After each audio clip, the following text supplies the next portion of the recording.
Ang ganda ng paligid. Ang gandang tumira sa ganitong tahimik na lugar. Sariwang hangin, sariwang mga gulay. Ang sarap mag-relax. Nakaganyan habang natutulog. Parang walang problema, masarap ng buhay. Ang buhay may hangganan. Ang lahat na meron tayo ngayon.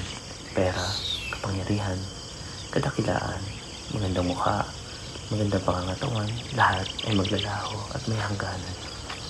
Pagtibayin natin ang ating pananampalataya. Matuto tayong magpahalaga sa taong nagbibigay sa atin ng totoong pagmamahal.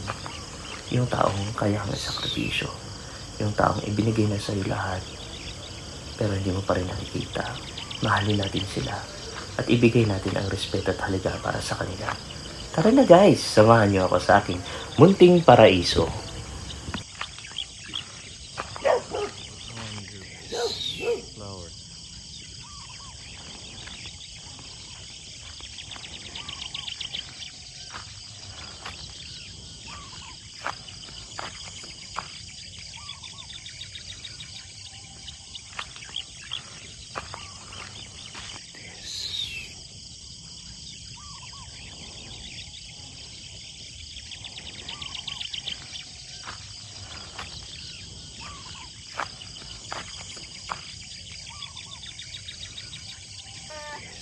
Ito yung kamatis natin guys.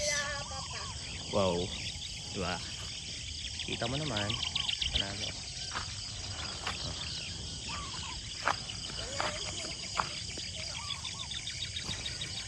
Ah.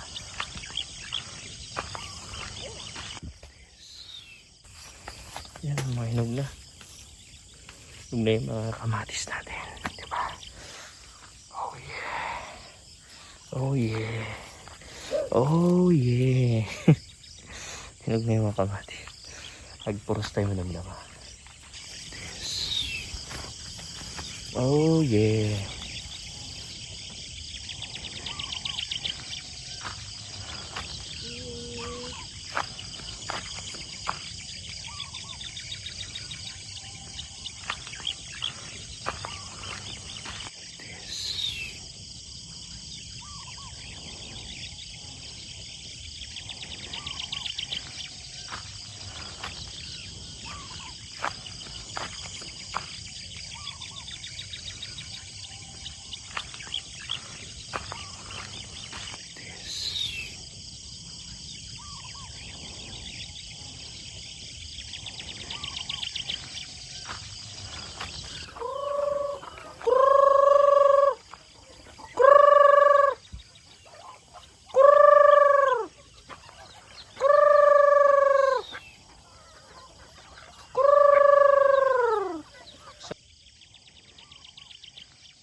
Yan o. Pakain tayo ng mga bibi. Yung iba ayaw mang kumain ng iba. Saan yung iba? Dito yung bahay nila. Yung mga ano tayo dito sa bukid. Mga... Ah? Oh. Agi ding idubduma nga kwa. Arjay mo ne, di daw makayati o masidag. Bakit sila pagkain nila? Magkukuray kay. Diba, bibe?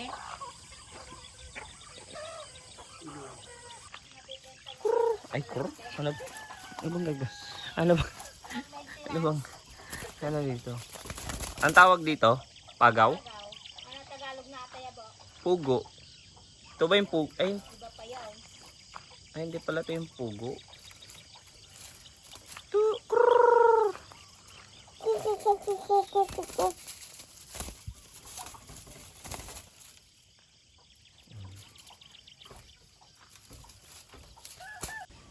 Ay, siyempre, ito naman yung kanyang itlog. Kung gusto mo kumain ng itlog, fresh agad. Yan kaganda pag nasa probinsya ka. See? Ayan, di ba? Yung mga manok nito namimisa.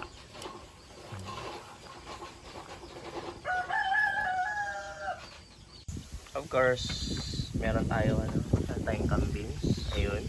Yung mga kambing natin dito sa farm, Dito pa sila sa ano, medyo seryoso sila. Yung isa mahaba yung bigote. I think yun yung pinaka tapos sa likod yung pinaka nanay. 2, 4, ilan ba to? 2, 4, 2, 4, 6, 2, 4, 2, 4. 2, 4, 2, 4, 2, 4. No. 1, 2, 3, 4, 5, 6, 7, 8, 9, 10. 11, 12, 13, 14 ba lahat? 1, 2, 3, 4, the black one, 4, and then 5, 6, 7, 8, 9, 10, 11, 12, 13, 14. 14. Ayan. Siyempre, pinatayuan natin sila ng kanilang bahay. Ang sosyal na bahay nila naka-yero pa. Meron din silang daanan dito. Tapos paglalabas na sila, meron naman dyan mga pagkain nila. Yan, nakabakod nga lang yan. Pag gusto naman nilang uminom, of course, yung may tubig naman. Sarap naman ito, grill. Grill, tilapia. Dati garampingat ng tawag. Gurami. Damo lang silap na. Ayan, mga gurami.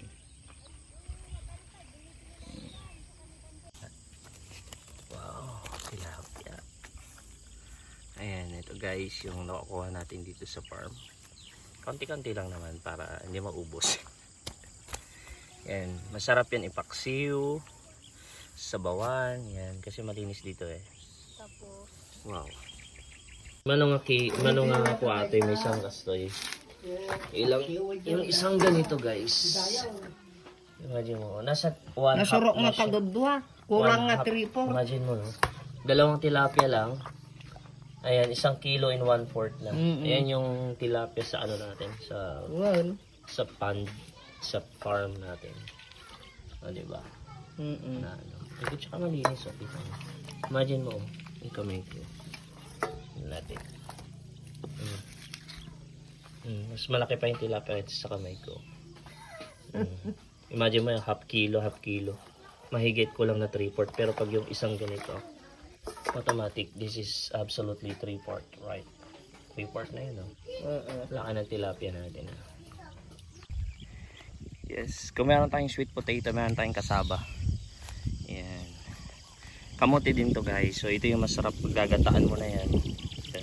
Sarap ng gata nito. Medyo marami, no? Ito yung pinaka main niya, katawan niya. Yan. Alam mo naman, nung bata pa tayo, walang makain. So ito yung kinakain natin. Yan, the best yan, no?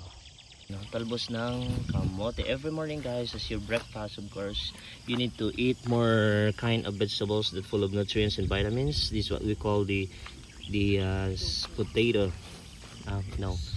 Potato. Yeah, potato. Sweet potato. Kamote. Sweet potato, right? Ito, yung talbos nito every morning gives you more energy, good resistance, right? Dito papasok tayo guys. Pasok tayo, titignan natin yung bunga. Ito, did you see that? Meron tayong patola. And then dito, mga ganito. And of course, check this. Ano ating patola. Ayan, Tsaka yan. Kalmang gayan ti kuha natin kung magkukapa yung matira. Diba? Hirap din maging farmers. Cancel ko mo But of course, Nya Jay. Cancel ko di kalmang buras ka. Di kalmang kumatiburas na toy. Huwag ginidinang.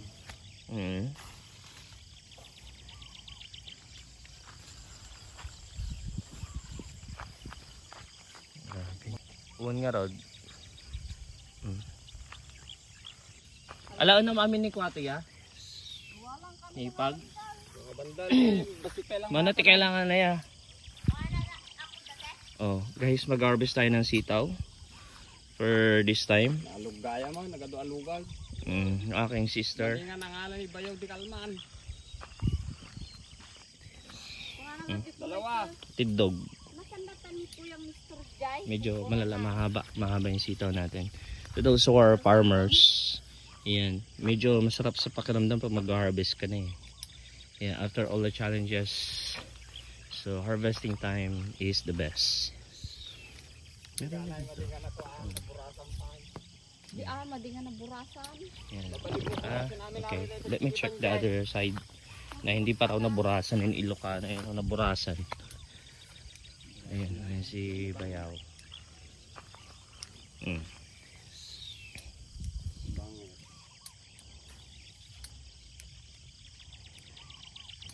Simple lang. Wow, wonderful. Nice abundance.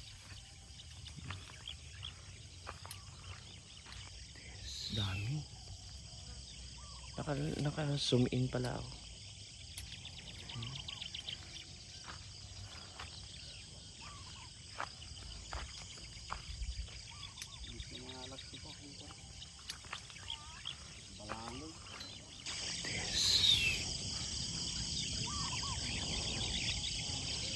Yan, so